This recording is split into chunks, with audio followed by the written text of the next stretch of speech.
Chapter 1, The Gathering Storm. Claudia. Here is some background information about the war. My name is Claudia Taper. I live in New York City, and I have two goals in life. I either want to be a famous singer-songwriter like Miranda Fleet, or the President of the United States, or both, if I have time. My brother's name is Reese. He has no goals in life. Unless you count being a professional soccer player, which is totally unrealistic. We are, unfortunately, twins. I am 12 years old. Reese is 6.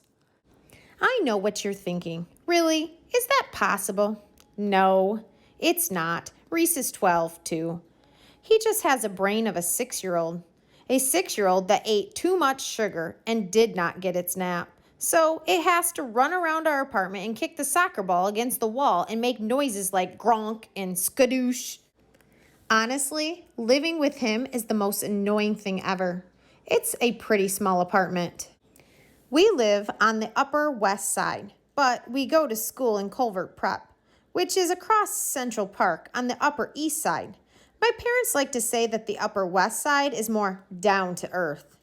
As far as I can tell, this basically means our neighborhood has more burger places and not as many stores that sell $800 shoes, which, by the way, is insane. The shoes aren't even that cute. Culvert Prep is academically excellent, so there's no way Reese could have gotten in if he hadn't started going there in kindergarten. At that age, it's very hard for the admissions office to tell if a kid will turn out to be a total meathead. Mom and Dad think Reese is perfectly smart, and he just needs to apply himself. They're wrong, but it's not worth arguing with them. If they had to admit the truth about their meathead son, it would make them incredibly sad. And Dad is sad enough already because he is a lawyer. Anyway, back to Culvert Prep, which is where the war started. To be totally specific, it started in the Culvert Prep cafeteria on Monday, September 8th at approximately 8:27 a.m. That's when Reese, in front of basically the whole 6th grade, launched a cruel and senseless sneak attack on me. Reese, it didn't start at school. It started in our kitchen that morning when Claudia ate my toaster pastry. Claudia, that is so not true. It wasn't even yours. Reese, yes, it was. There's 6 in a package. We each get 3, and I only had 2. Claudia, I only had 2, too. Reese, liar. Claudia, it's true. I think Dad eats them when he gets home at night. Reese, all I know is brown sugar cinnamon's my favorite, and there was one left, and it was mine. And I was lying in bed thinking, oh man, I can't wait to narf that toaster pastry. Then I go into the kitchen and you're like stuffing your face with it. And when I got mad, you laughed at me. Claudia, A, narf is not even a word. And B, this is completely irrelevant. Reese, it's totally relevant. Claudia, relevant? Reese, whatever. It's important. I never would have made fun of you in the cafeteria if you hadn't eaten my toaster pastry and then laughed at me about it. The whole thing was your fault.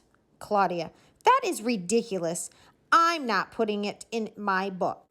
Reese, you have to. It's the whole reason the war started. Claudia, no way. Not going to. It's my book. Reese, then I quit. Do your own stupid interviews. I'm going to go play Meta World. Site of a major battle like Gettysburg or Waterloo. Claudia, Reese. Oh, fine. I'll put it in at the end, like a footnote or something. No way. It goes in the actual book, right at the beginning. This exact argument. Claudia, that'll ruin the whole thing. Have you ever seen an oral history? Reese, I don't even know what one is. Claudia, it's like different people telling a story in their own words, but nobody, like stops to argue with each other in the middle of it, especially not at the beginning. Reese, this is supposed to be a true story of what happened, right? And you're recording it. So you have to put in every word I'm saying, or your book is a big fat snorkeling lie, and I quit. Claudia, I hate you. Reese, duh.